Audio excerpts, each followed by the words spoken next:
Berikutnya Pak Kawendra Lukistian, Ketua Dewan Pimpinan Pusat Gerakan Ekonomi Kreatif. Ini pihak yang meminta juga digelarnya RDPU kali ini. Silakan Pak Kawendra. 10 menit ya paling lama ya. Bismillahirrahmanirrahim. Assalamualaikum warahmatullahi wabarakatuh. Terima kasih Bang Habib, Ketua Komisi 3, Pimpinan Komisi 3 dan kawan-kawan Komisi 3 dan teman-teman media yang hadir. Bang Hinca, Bro Amsal, semangat. Kita berjuang, pokoknya keadilan harus kita tegakkan, kita dorong. Teman-teman semuanya, dalam Astacita Presiden Prabowo dituliskan termaktub 2 kata kreatif. Astacita kedua itu adalah ekonomi kreatif. Itu konteksnya adalah bagaimana membangun kerangka ekonomi kita, soal kerangka ekonomi kreatif. Di Astacita ketiga ada industri kreatif. Itu konteksnya adalah bagaimana penciptaan lapangan kerja dan pendorongan industri kreatif yang jauh lebih masif. Artinya apa? Presiden kita memiliki perhatian yang luar biasa terhadap sektor ekonomi kreatif. Dan di era inilah kita pertama kali di dunia sebagai negara pertama yang memiliki Kementerian Ekonomi Kreatif. Dan kita lah Indonesia negara pertama yang memiliki Hari Ekonomi Kreatif Nasional. Dan per tahun ini Presiden telah memberikan pendanaan untuk ekonomi kreatif berbasis IP 10 triliun. Tahun ini sudah ada PP-nya, undang-undang ekonomi kreatifnya. Artinya apa? Dukungan besar pemerintah terhadap ekonomi kreatif itu besar. Sekarang tujuannya apa? Mensejahterakan para pelaku ekonomi kreatif yang saat ini diksinya sedang kita ubah untuk menjadi bukan pelaku ekonomi kreatif tapi pejuang ekonomi kreatif. Supaya apa? Marwahnya terjaga. Tapi kalau ada proses seperti ini artinya apa? Ini menghina profesi ekonomi kreatif. Ini sangat disayangkan oleh kami.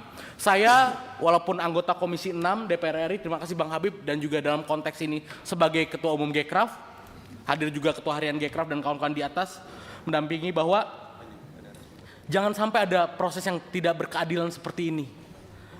Amsat Sitepu tentu dengan cara seperti ini berpotensi mencederai semangat presiden kita untuk mendorong ekonomi kreatif. Ini lagi semangatnya.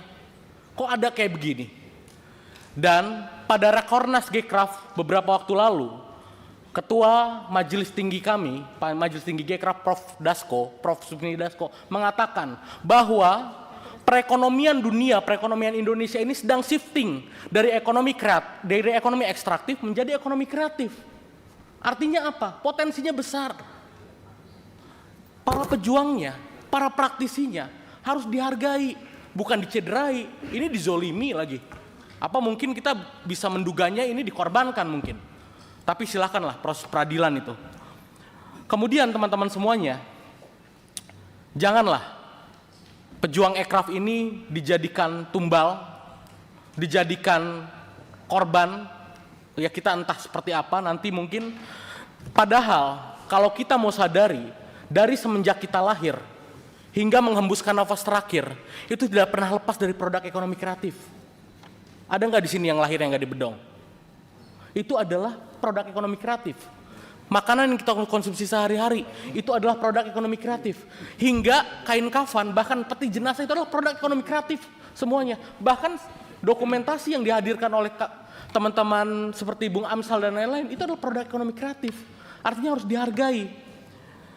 Jadi saat ada oknum JPU ataupun inspektorat yang mengatakan bahwa ide 0, cutting 0, dubbing 0 itu adalah pemahaman dan pernyataan sangat bodoh dan sangat terang benderang menghina profesi.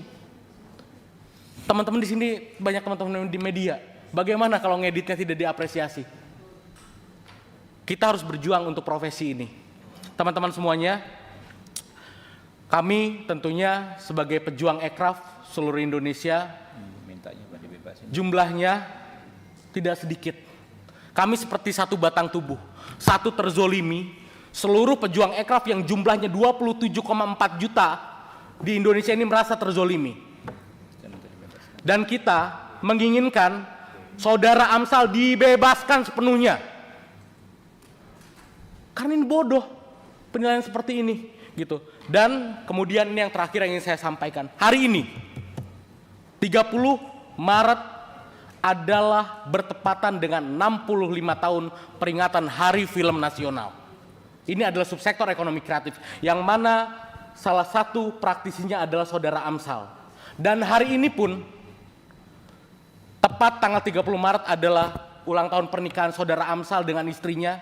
Mudah-mudahan dari Komisi 3 ini kita bisa melahirkan dan mendorong keadilan yang substantif, yang berkeadilan, dan Saudara Amsal dibebaskan. Itu menjadi kado untuk Saudara Amsal dan istrinya. Kita berjuang, tetap semangat teman-teman pejuang ekraf seluruh Indonesia. Terima kasih.